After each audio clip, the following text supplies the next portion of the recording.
ask me, why did you want to build this drone? And I'll say to them, well, ever since I was a little boy, I would always wanted to fly. I'd look outside from a plane and see the world below me, and I'd say to myself, wow, amazing. And when this project was introduced to me, I wanted to build something that could fly and hold my camera, my GoPro. And since we can't build a bird, obviously, I decided that we should build a drone. I wanted to build this drone because when Quentin came up to me with the idea, I said to myself, either I can build this drone with Quentin or do some other idea. And I said and decided, I'm going to do this with Quentin because it was pretty easy at the time. I also wanted to prove to everyone that it isn't impossible to build one and that everyone can do it. The big question here is, how did we build the drone? Well, the first step in building a drone is building the frame. And in my opinion, the frame is the most annoying thing during this project. But on the other hand, it's also the most important thing during the project. It holds all the electronics together and makes it so it can fly. After we built the frame, we attached the motors using screws and stuff. Afterwards, we soldered the speed connectors to the motors. Speed connectors, otherwise being known as ESCs. Soldering is just like miniaturized welding. However, it's just for connecting electronics. To solder, you use a soldering iron. This is used to heat up and melt the solder, which is an alloy, onto electronic components. This allows them to connect and allows the flow of electricity between them. We soldered all the ESCs. We attached the power distribution board and the control board to the drone. And those things are basically the brains of the drone. The power distribution board distributes battery power to the motors. And the control board controls the receiver and the motors. But to attach these, we had to deassemble the whole frame, which was a pain in the neck. And use even more screws, which was even more annoying. In my humble opinion, getting the PDB to work was the most annoying thing we had done the entire time.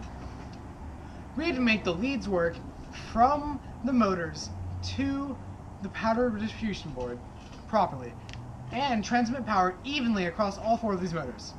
This was a very annoying task, which resulted in this. Remember when it started smoking? Yeah, I bet that's when we burned it out. I think that's how it broke.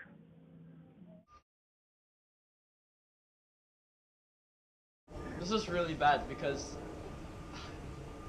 we still have a week left and tomorrow I'm leaving for DC. So, yeah.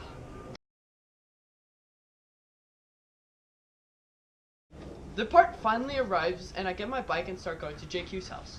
I ride past EMS and after 10 minutes of biking I finally arrive at JQ's house. We gather the legs and the two boards. We then attach the control board and the power distribution board to the frame. This took a long time. I don't know why, it just did.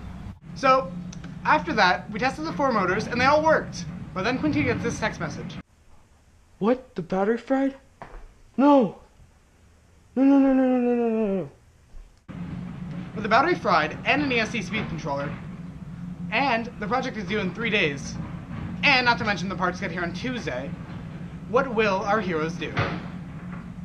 Of course this is a big problem, but we get to it right away. Me and JQ work on the project, the filming project, while Parental go gets the battery. That everything's working, and this is gonna be the test flight. Oh, Whoa!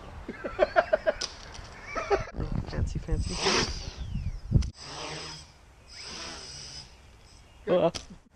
So it looked like it was flying. It was, but we didn't have control of it.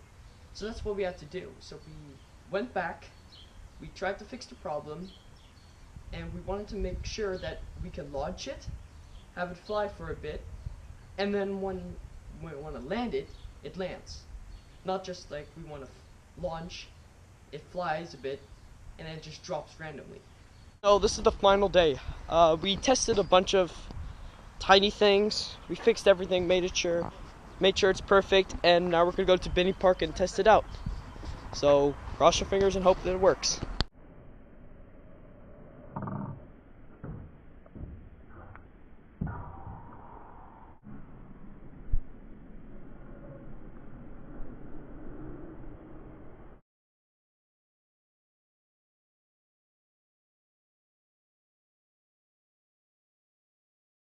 Okay,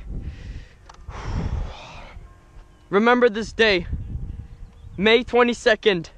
3:46 and 7 seconds. Don't stand next to me. Hey, yeah, I'm just making sure it's armed, okay?